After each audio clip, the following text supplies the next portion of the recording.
Welcome to the FMCG Guys, the podcast that dives into the innovation, strategy, and trends shaping consumer goods and retail in Europe and beyond.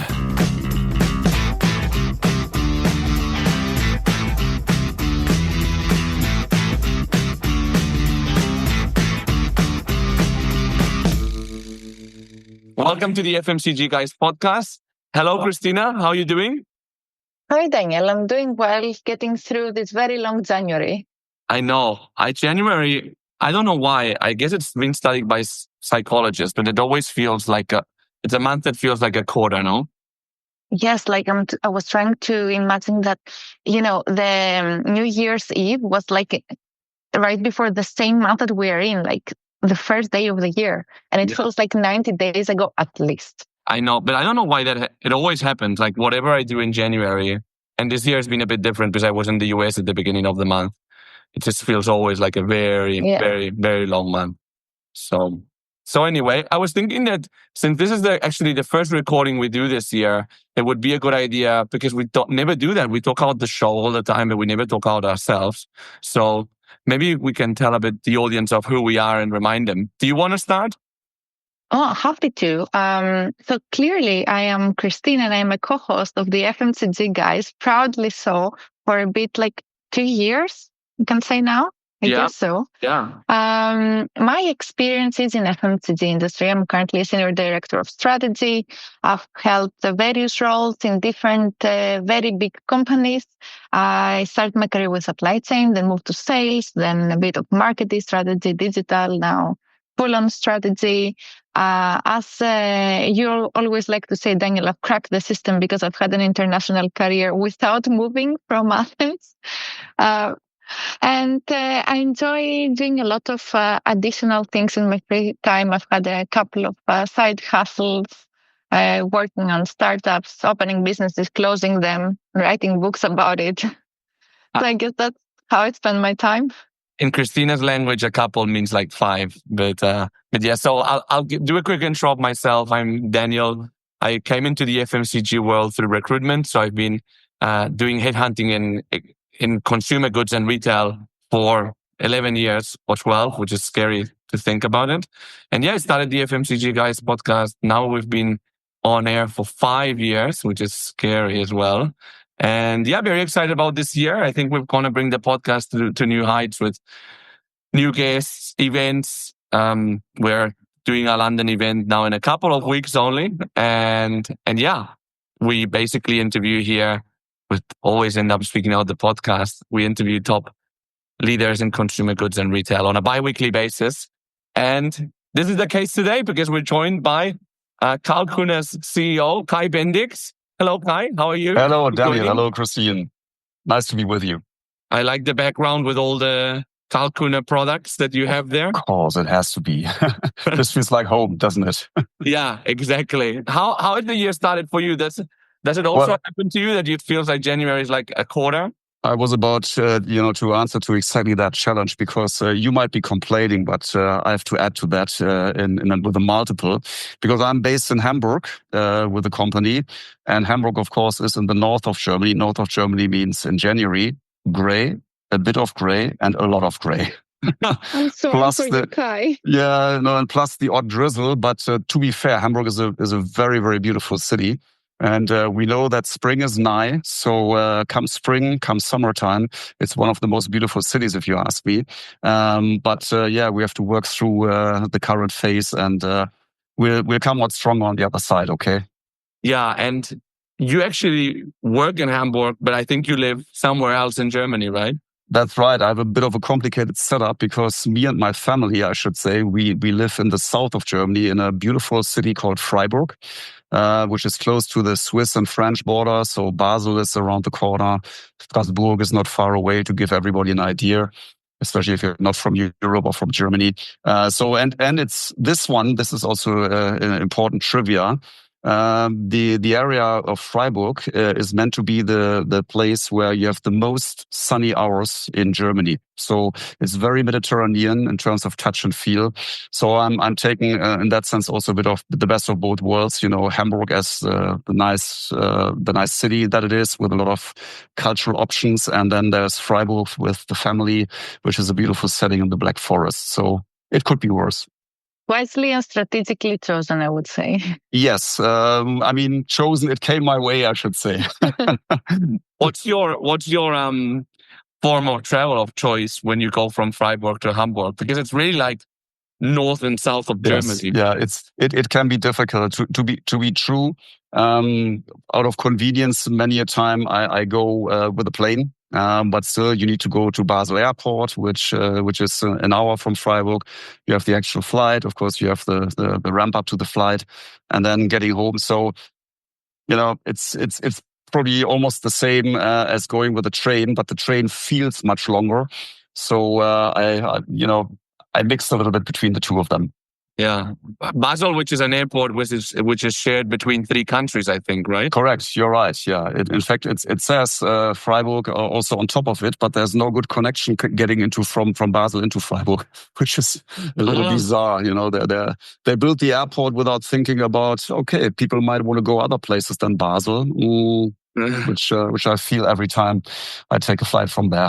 Yeah. So you basically have to do like private transport. Yes. Private. Yeah, it's not easy. Or you take a bus, which of course the bus never leaves at the right time slot. Of course it doesn't. Yeah. No. So Kai, we know you already, but can you tell us a bit about who you are and what you do? Yes, happy to do that. I think everybody likes to talk about themselves, so I try to keep it very short. Otherwise, you stop me in my tracks. Yes, Kai, I'm 55 years old. You can't see it as a listener, but I have a gray beard.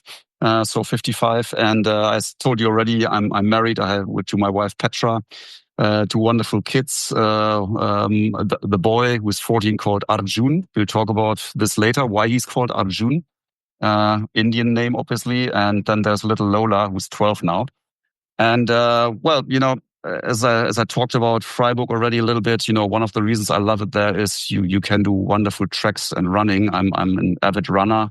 Also, I like to run really long distances, so that's perfect in that setting. But also nice in Hamburg to run along the Elbe. I like reading a lot, so I like to take inspiration from reading, and I love music.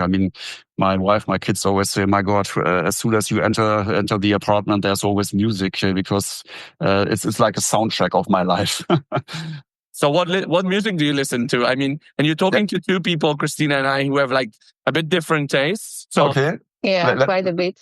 Let's see if I can add to that. I'm what I would call a bit of a pervert when it comes to music, because I'm listening quite a lot to classical music. So what is commonly called classical music, but I like very much also contemporary music. So actually still living composers, which can be a little challenging to some people, but I got very much into this. And on the other side of the spectrum, I very much love electronic beats. So I like also when I run, I like to listen to good old drum and bass and stuff like that. Wow. No, it's important for me. It keeps me going. I would say it's eclectic. It's very eclectic, yeah. As I said, it's a little perverted. Yeah. And that's what you're listening, I guess, right now in Freiburg. Have you been listening to that throughout the cities you've lived? Yes, it's always been a passion for me, honestly speaking, I'm always happy when it's Friday, not just because it's the end of the week, but that's when the new albums are being featured on Apple Music or Spotify. So that's when I go browse through whatever is new and, put it away in my library, listen to it over the weekend or during the week or while traveling. So, it's a real passion that has been there since forever. And Kai, can you tell us a bit about your role at Carl Kühne? Of course, yeah, and Carl Kühne, for sure, for a number of people, needs a bit of introduction. Carl Kühne is basically a very, very traditional old veggie company.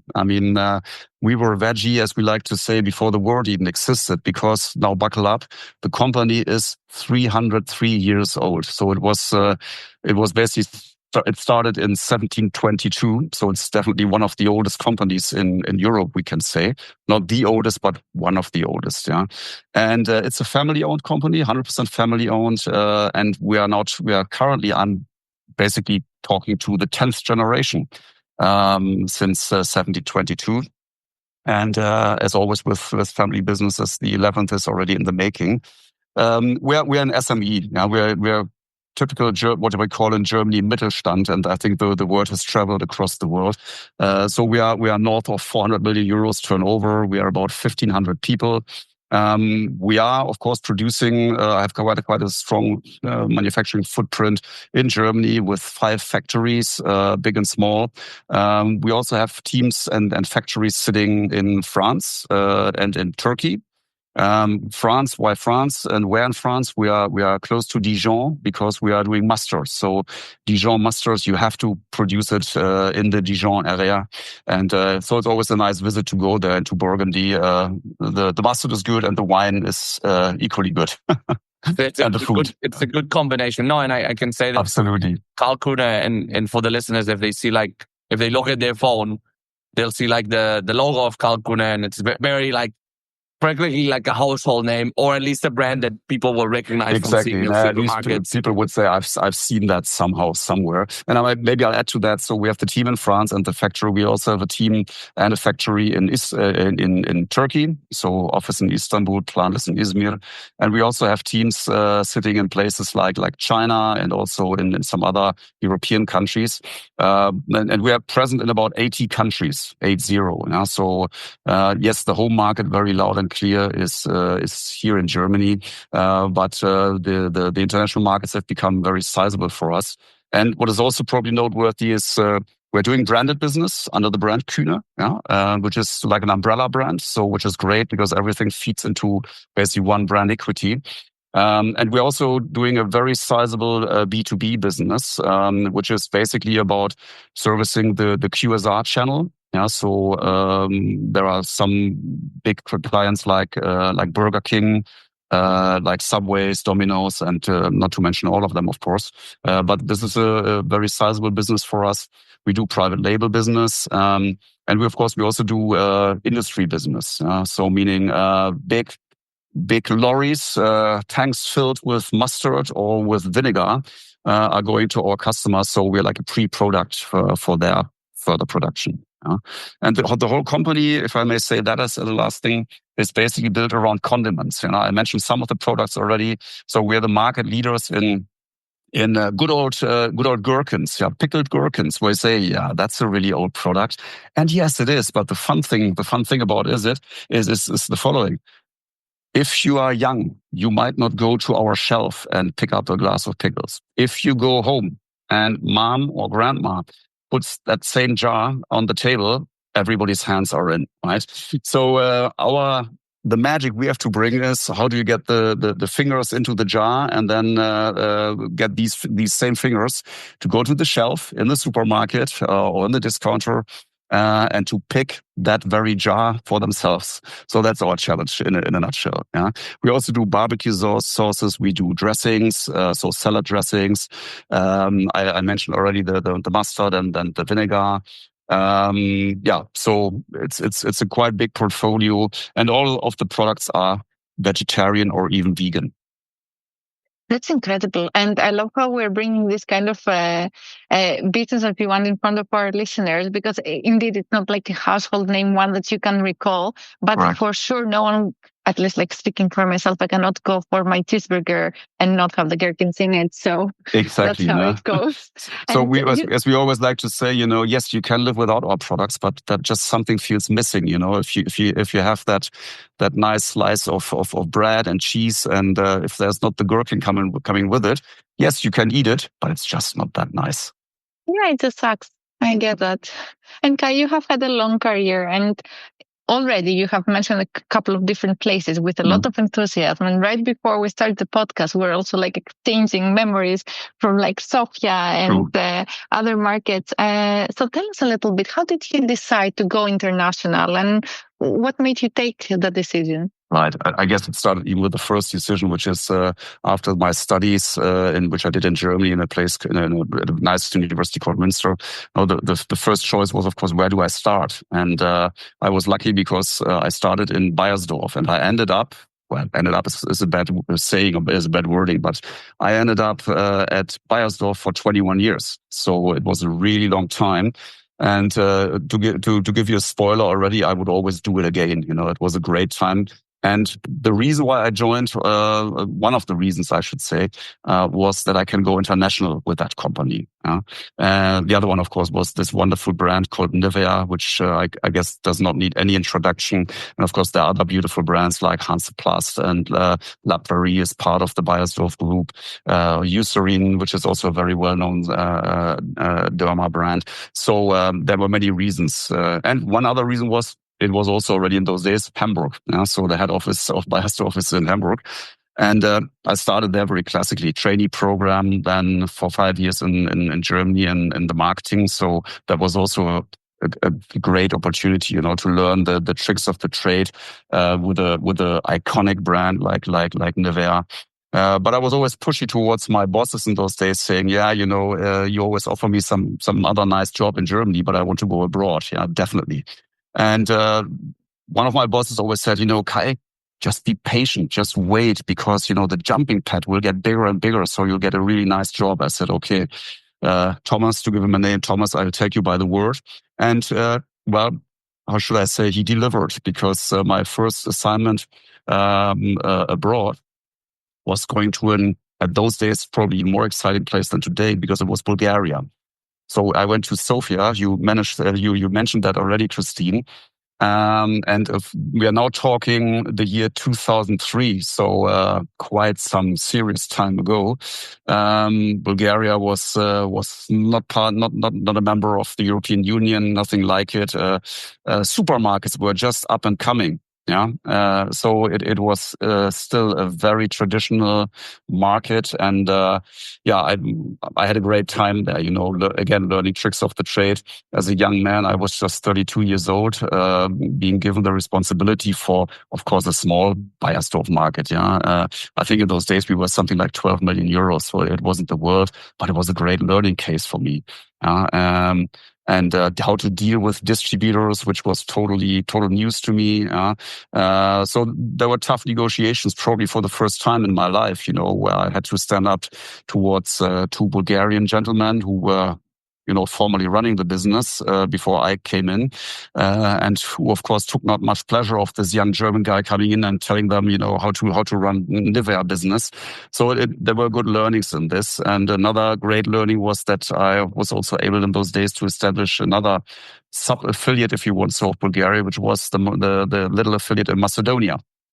So I went between Sofia and Skopje on a monthly basis, back and forth with part of the team, picking and choosing distributors and business partners, arranging everything from scratch. So that was a great learning as a young man, you can imagine, right?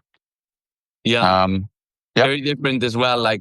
Going from living in Hamburg, probably wealthiest city in Germany, yes, going to former Iron Curtain. Yes, totally right. And then I should mention also, I mean, big kudos to my wife Petra, because I remember we took this this trip to Sofia to finally decide, so look and see trip. Now should we do it or not? And funny trivia again. During that trip, I lost my voice. So when we were flying back after 3 days to Hamburg, I couldn't speak no more. So literally, Sofia left me speechless. But my wife, coming back to that, she said, this is exciting. This looks like adventure. I'm fine. Let's do it. Yeah. And so you have to have a partner now who really embraces this and who joins you on that journey. Because let's face it, if you go abroad, no matter what sex you are, but if you go abroad and you are immediately in some kind of environment, now you have colleagues, there's a company, there's somebody to bring you on board. But for the partner, as with Petra in those days, there's nothing. Yeah. In this case, I remember calling her during the first week and asking, "Where are you?" And she said, "I don't know, because I can't read any sign here. It's all in Cyrillic alphabet, right?" So we learned that. So two months later, we were able to read at least, where we are and exchange that. But very mundane little problems. And when you're not the assignee, your partner, of course, has to learn almost everything from scratch. But also in the other places where we went to, where we come to in a while, Petra was magnificent. She always organized herself, and that is truly important for the success, I guess, of any assignment. Having a strong team, I mean, in the company and outside the company is, of course, crucial in order to be able to thrive, right? Absolutely right. And one can't probably do without the other. Yeah, that's how it goes. But also, Kai, what about the business perspective? Because you went into markets that were like developing, let's say, when you look at your strategy, right? Not mature markets. Absolutely. How was that part of the experience for you? Yeah, it was exciting because I was more or less left on my own, which I mean in a very positive sense. My boss was sitting in Vienna, and a very experienced, wonderful manager, Uli Schmidt. And but he said, "Okay, I leave you a long leash. I always come in when you need me." And as said, we had this situation that the distributor in Bulgaria, two gentlemen who were quite rich, as we can imagine.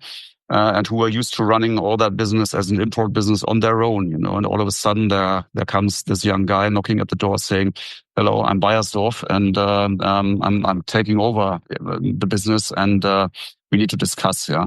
So basically what happened, I saw all these opportunities. As said, supermarkets were coming up. And when I came in, everything was done by the distributor. They even owned the media agency and the creative agency we worked with. So that was a little interesting, right? Good old days. So I said, no, that doesn't fly. We have to change the setup. One of the things I said, why don't we bring up, and we did that exactly, why don't we bring up a modern trade team, because the traditional trade, as said, very, very heterogeneous. You needed a distributor to take care of that. And they were well placed to do that. But I said, there's a great opportunity to go direct to modern trade, which was in those days places like Metro, like Billa, and a lot of the Austrian supermarket chain Billa from Rewe. And, there was lots of locals. And then I brought up this team and we took over. And, of course, we were growing magnificently. This was a great time, great success. What was important, we were sitting when I came in, basically we were integrated, the offices were integrated in the warehouse, of the distributor. And that was on the ring road, so totally outside of Sofia. We had to bring in all the people in the morning with a little bus and bring them back home in the evening. And I said, no, that's not Beiersdorf for me. So we cut those ties also, which was, again, very difficult. The same gentleman I talked already about were the discussion partners for this. And so I cut that, and then we moved into downtown Sofia, which is a very beautiful place. I mean, Christina, I think we agreed already that Sofia has come up very nicely. And in those days, maybe it was a little less beautiful than what it is now. But we moved downtown, and almost physically you could see people walking, with broader chests, and more straight backs, Well, because every morning going into an office is a chore. Yeah. Exactly. I've got to say, I like Sofia. I prefer Plovdiv personally. Yeah, which is beautiful. I agree. But then, Kai, you moved. I mean, you must have gotten a quiet taste for like these developing markets and these exotic places. Later, you moved to I think you moved to Bombay for India, right? That's right. Which is one of my favorite cities in the world. So I understand and I agree. How did that go? So that was also an exciting journey. Yes, and you're right. I kind of licked some blood, on emerging markets. And after 3 years in Bulgaria, the Beiersdorf board basically offered, we were looking into India, and we're looking for basically a founding managing director because the previous 40 years, the Nivea business in India had been run by a trademark licensee, so basically a distributor, just like in Bulgaria, right? But for 40 years, very, very old traditional family from Calcutta, led by a septuagenarian, who, funnily enough, he didn't even know how old he was exactly, because in those days there was no documentation where he was born. So very, very Indian, very interesting. And I took up that assignment, and again, Petra, my wife, when I asked her, I have an offer for India. Shall we go? And she said, okay, I pack immediately. That was her literal reply to my question. I said, exactly. I said, wow. Very brave. Let's go. And it was a real startup situation because there was the distributor, as said, based in Kolkata, but also having an office in Mumbai. And I could basically choose where to set up Beiersdorf in India. The company wasn't called Beiersdorf. We called it, which was nice, Nivea India. So it was very clear what it is. And, the first 2-3 months, I basically ran the business as a one-man show out of our hotel room, or the service apartment rather. Yeah. There was no team. There was nobody. I didn't have an office or anything. So I literally started from scratch and, looked for an office, found an office. I was able to reactivate and take on board a lady who had been with the distributor before, but who had left, but she knew the Nivea business, of course, and all the acting people very well. So that was helpful. And to cut a long story short, after the first year, when still the distributor did all the distribution job and the imports and after 1 year, we were 80 people, and we had started taking over then time after time the imports. We had some manufacturing, which again was done by the former trademark licensee, where I also sent in a person, to just get a bit of control on what's happening there and to ensure Nivea quality in these markets. And so during the first year, we decided, well, it doesn't really work for long term with this distributor, two very different cultures. And so we discussed, I needed to find a way to separate ways in a respectful manner, which I think, first of all, is always correct to do. But also I knew if I couldn't manage to do that, he could make our life politically very difficult, because the family and especially the leader, the old gentleman, he was very well connected in Delhi politically, and that can create a lot of trouble. So, yes, we separated. So in the second year, we introduced SAP, we introduced the distributor software, we took over the modern trade. And then in the third year, we also took over the traditional trade, which in India in those days meant 500 plus distributors, about 2,000 distributor sales reps, and about 1,000 beauty advisors who push ladies standing at the shelves. Yeah? So, I mean, it was a humongous ride in complexity, as you can appreciate, right? One day I should probably write a book about all this. And it was startup, but unfortunately, I should say, not investing your own money. In the meantime, I know that it's more than 200 million euros business for Beiersdorf. So we started something very serious less than 20 years ago. It was a wild ride and a totally alien, or not alien, but a totally different culture. What did you think of Mumbai? Mumbai is a totally exciting place. I agree. I mean, we lived in a part of town where also a lot of Bollywood stars would live. Bandra? Bandra, exactly. Yeah. You know the place, you know the hood, and you also know one of the most famous actors, of course, is Shah Rukh Khan. And now I'll show off a little, because I played football with Shah Rukh Khan. So little coincidence that happened when you live as an expat abroad, right? And yes, it's a happening place. I mean, in terms of business, but it was good because many of our competitors, L'Oreal, of course, Hindustan Unilever, which is the management school of India, so to say, as well as P&G, all of them had their offices in Mumbai. So being the new kid on the block, I had a good hunting ground, and a lot of people from these companies and from others were joining us, because after 2 years we were not 80 but 180 people also on our own payroll. So it was a really wild ride, and we were growing magnificently. We didn't do much of research. We did do research, but not much of it, because I said, you know what, we just need to look what's going in the gray market, and we know exactly what people are buying. And to nobody's surprise, one of the things that struck me was of course that deodorants were in high demand. In a hot country, hot and humid, no big surprise. But it gave us clear indication we can't go wrong if we launch officially and with a good distribution. If we launch the deodorants and then the Nivea range, and so we did. And guess what? It was very successful. So others were not so successful, to be also very frank. We said, yes, of course, India is a lot about beauty. It's a lot about skincare. It's unfortunately, we should say, or fortunately, it's also a lot about whitening products. So getting a fairer skin is still very important. But not just that, it's all across Asia. The grass is always greener on the other side, right?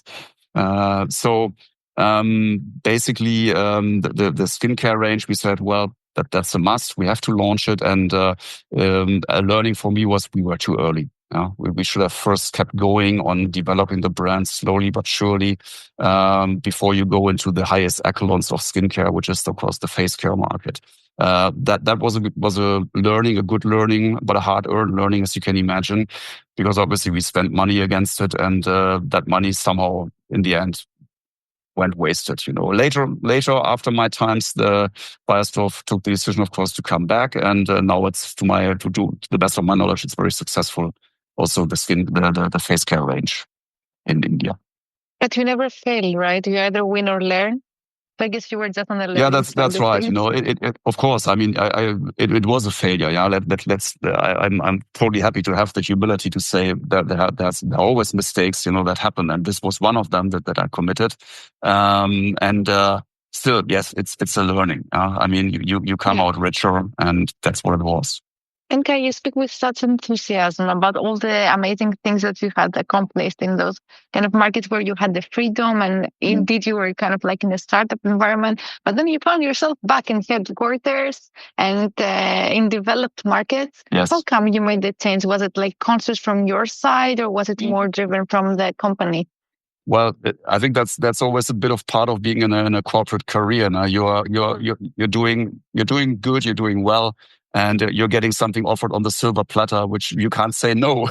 And that's also part of probably, which we might discuss later. Why did you stay around for 21 years? Yeah, one reason is you're getting these wonderful, beautiful, exciting opportunities, and if the setup is right, as said, with family and yourself and health is there, of course, you cannot say no. And in that sense, to be frank with you, probably it was a mix of it. I wouldn't have minded to go on in the emerging world, but the first offer was going to Austria, which was then just for 1 year, because then there were changes in board level in Beiersdorf, and so I was asked if I would be ready, together with another lady, to take over the global Nivea marketing as a vice president. The fancy titles come to the play then, and that was a great experience because again, I was working directly with the board, which was also true in India, though. But we came on board. Sylvia was my partner in crime, Sylvia Latimer, a wonderful, knowledgeable marketing lady, and we both came together on the job. So it was like bit of a change of the guard, in those days. And the interesting thing here was a lesson in learning. A lesson in branding. And how's that? Nivea in those days, the generation before us had worked very hard, and also for good reason, to make Nivea more of a beauty brand, to give the brand more of a beauty angle. But historically, and its DNA, Nivea is a care brand. It's about care. It's about trust. It's about family. It's a bit like the anti-L'Oreal, if you want so, if I be very blunt. And of course, trying, to infuse something into that DNA, which is not original, proved to be very, very difficult. Market shares and the business itself were not in a good condition in those days when we took over, Sylvia and myself, also together with the new CMO, Ralph Gusko. And basically, we went into analysis, trying to understand what went wrong, and why did Nivea lose so much of its sheen? And we found out that people just, didn't know what Nivea was all about. They didn't even know the good old Nivea cream, the tin. They didn't know what to use it for anymore. So we changed all that, and gave people a clear understanding. We changed the whole brand architecture. We changed the design language. We went back to just blue and white, and not every color is welcome. So we brought it back to the clear DNA without making it old or fuddy-duddy. Still, of course, going for innovation all the time, but clearing it up in that sense. And alas, that worked extremely well. So even after a year already, market shares were going into the right direction again. We're heading north. We got business. All the market research, and there were loads, of course, that we did in those days on Nivea. Everything indicated we are on the right track. People understand what the brand is all about and how it differentiates from other players in the market. So for me, a strong learning. You cannot neglect the DNA of a brand. Yeah. So I know that after that, you went again international. Mm-hmm. Were based in Bangkok for a while, but then at some given moment, you left the business after what? Yes. 21 years. 21 years. It was 21 years. And what drove that decision, and why did you choose the brand that you chose it then, which is another iconic brand, which is Melitta? Yes, correct. No, there was always this hint of a thought, you're overstaying your worth here somehow. No? So even after 15 years, when I started in Beiersdorf, I felt like, well, 5, maximum 6 years, then you have to move on also, to be able to make a career. But as said, the silver platter somehow came always my way, which was of course also very lucky. But I always thought, before you turn 50, you need to make that decision. So because otherwise you have done a lot of nice stuff, but you've just seen one company, one culture. Then there will be doubts if you can also survive in another environment.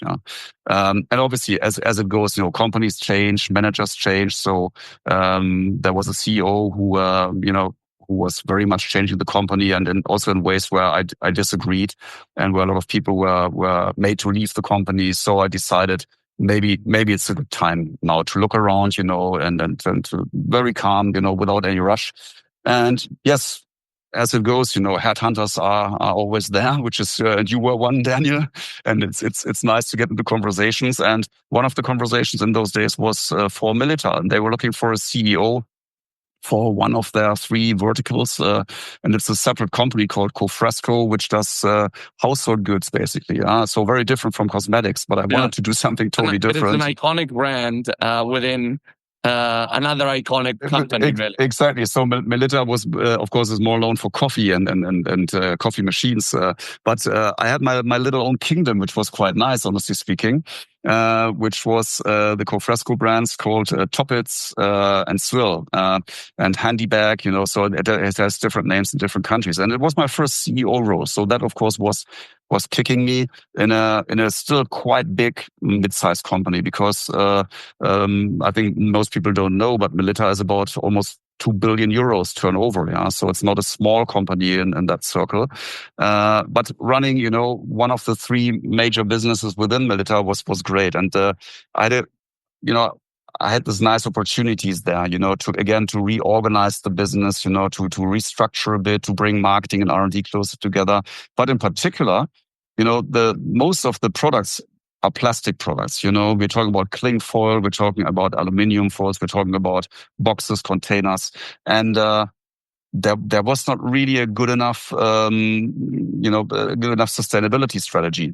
In fact, there was not much of it. And I felt like, boy, you're coming in here with a fresh glance, and we are all about plastic, fantastic, but we have no idea on how to deal with that coming wave of sustainability. So I took the team, my leadership team, quickly, even within the first 3 months, into some offsites, and we discussed, and then we're mulling around what is the right way, and took the next level also on board at a stage into the conversation. So within 6 months, we defined and agreed on a new strategy, which we also took to the trade partners, because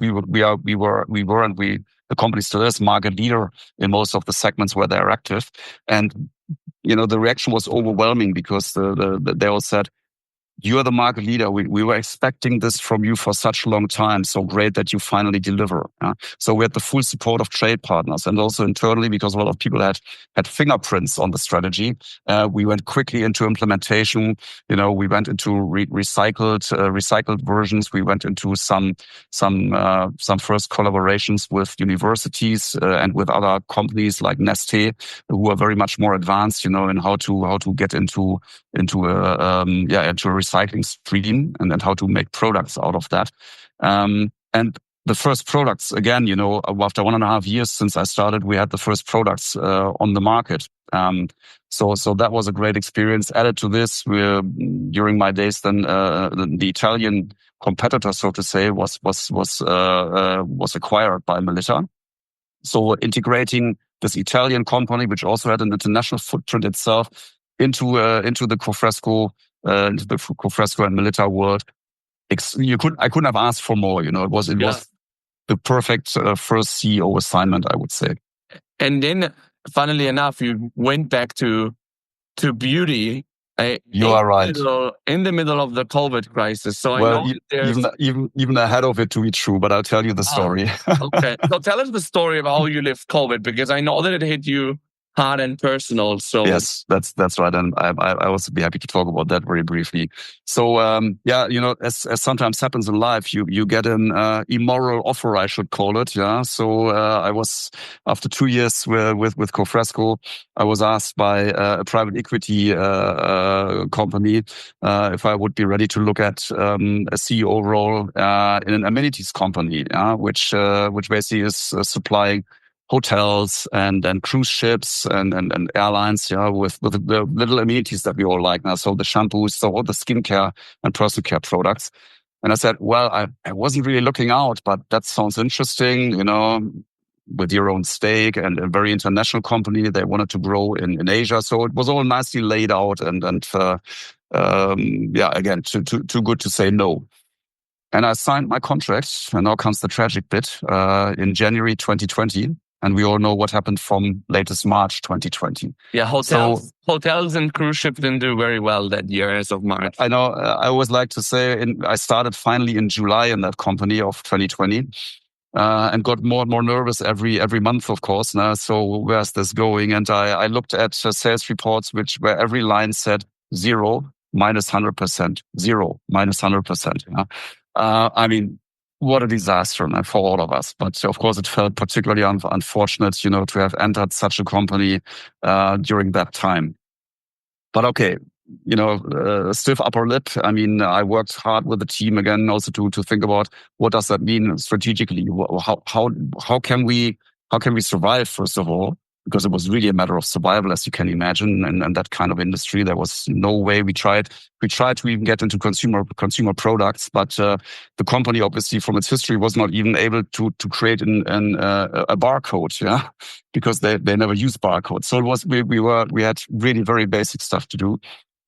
And anyhow, we talked about how will the world look like when we come out of that tunnel, not knowing when it will be. So I think a lot of good stuff happened, also things that are still now with the company that got rolled out into the market. But then something very, very personal and tragic happened. Our son, Arjun, who by the way is called Arjun. I didn't solve the riddle, but you did it yourself already, I guess. He was born in India. He was born in Mumbai. Hence he has the Indian name from the Mahabharata. So anyhow, Arjun got a second COVID infection, which shouldn't have been anything big. But he went into some kind of paralysis inexplicably. So he couldn't walk, he couldn't move. And that's not just for a few days or a few weeks. We're talking about that kind of condition for the next 7 months. But you have to tell us as well about something that I love about your son, which is the social media career he started as he was recovering, because these are two extraordinary stories together. Yeah, you're right. I mean, he's an amazing kid in all ways, So after he came out of this illness, this terrible illness, which also got him, by the way, grounded in hospital for several months, as you can imagine. So he came our way, my wife's and mine, and said, I want to become a YouTuber. And we said, well, in your dreams, and let's be careful on social media. So anyhow, after a lot of drilling from his end, we said, well, okay, fine, you can do it, but nobody can see you. You have to find a way that nobody can see you. So he came up with this mask, which looked a bit like a peanut, and he called himself Mr. Peanut. And so we said, yeah, fine, he will do this for a couple of weeks or month, and then he will get tired of it. But after just a month, he had, or after 2 months, I think it was, he had 10,000 followers. And we said, oh, that's interesting. What's going on here? And 2 months later, he had 100,000 followers. Yeah. And he was doing these little, fun videos. He was taking existing videos, or he was taking just, the voice over from some of them. And he was reimagining his own video around it. And all of a sudden, YouTube approached us and said, Arjun is one of the fastest growing YouTubers in the world. And they sent us from Palo Alto. He received this little memento, which is it looks like a, like a plaque, like a platinum record. And it's in our kitchen, so we see it every day. And to cut a long story short, he stopped half a year ago because he found it extremely stressful, the pressure of always creating new content day after day, which I also found very strong, that he said, no, I don't do it. And he stopped it at 625,000 followers. Can you imagine? Quite impressive. His best videos have been clicked 35 million times, and his whole videos have been watched or viewed more than 400 million times. At age 13. Not bad. I didn't do that. The videos are great and they're really funny. I mean, if you want to ever not think of anything and just have a quick laugh, I mean, they're really good. I have to say. Yeah, some of them, as said, are bizarre because you can't understand them if you're beyond his age, like me. But they're good fun. Many of them are very good fun. Yeah. We're happy to have 20,000 followers, but now. When I hear that, you better buckle up, Daniel. Different platform, different rules. Way to go. Exactly. Kai, you have taken our listeners through a journey of a lot of experiences, clearly, personal and also from your professional side. And there is one question we ask all of our guests. So now, with everything that you have learned, if you were to go back at the beginnings of your career, finishing university, what is the one piece of advice you would give yourself? I would say one of them, and funnily enough, I never really did that. One advice would be take a mentor. Yeah, bring someone up in your life, and it sounds a little bizarre because I could have done that at any stage, but somehow I never took that opportunity to have a mentor who was guiding me through life. There were people who were playing a part-time of my life. They were playing that role, but I would suggest pick someone who can give you consistency. That is one, and probably if you allow, a second one would be, probably it's a bit like take it a little easier, strive for experience. Yes, that's, I think, also what I did. But don't try too hard on a promotion, the promotion will come. And I'm not talking to myself only, no, I'm talking to everybody out there who is still young and at the beginning of career. Don't try too hard, because I've seen also many people fail if they try too hard, like saying, oh, if I take that job and I go to another function, then they have to make me general manager or CEO. No, nobody has to do that. So I think everything has to happen with, I said the word earlier, I love this word, with a bit of humility. In German, it's called Demut, which is a very old word, which is hardly ever used, but humility is the right translation. I think humility is a good concept and probably not lived very often in this current world.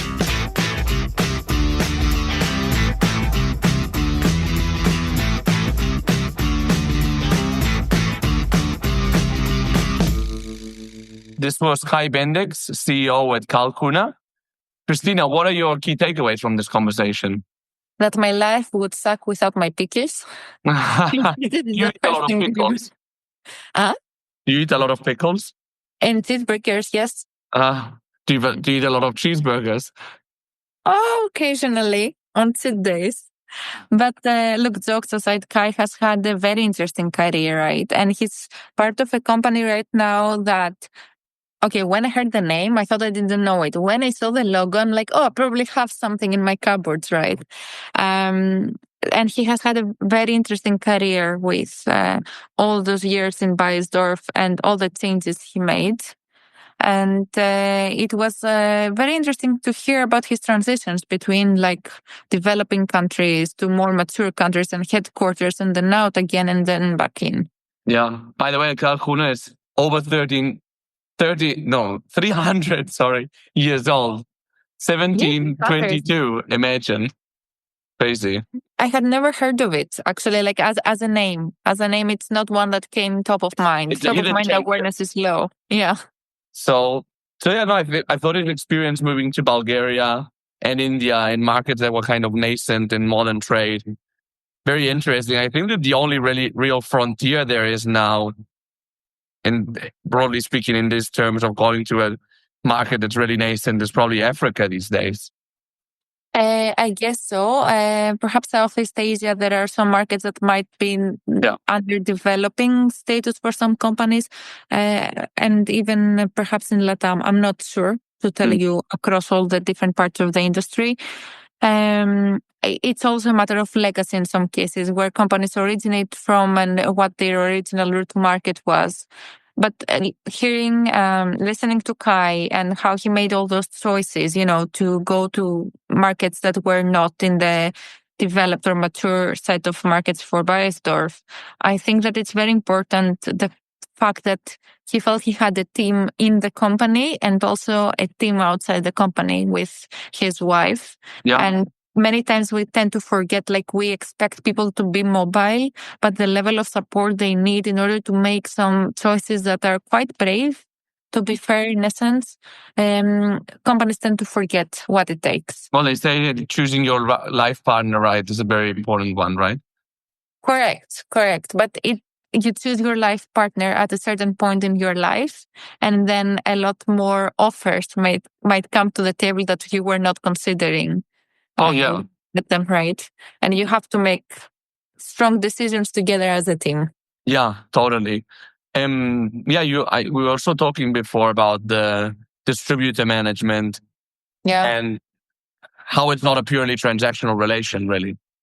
Yeah, it's not. And I guess like that was a prevailing theme in the stories that Kai shared with us. He was going to different countries where there was a setup with a distributor and he had to make a lot of changes. And for me, what kind of like stuck in my head was when he said, I decided to change the model in India because clearly our distributor was not of the right culture or something like that.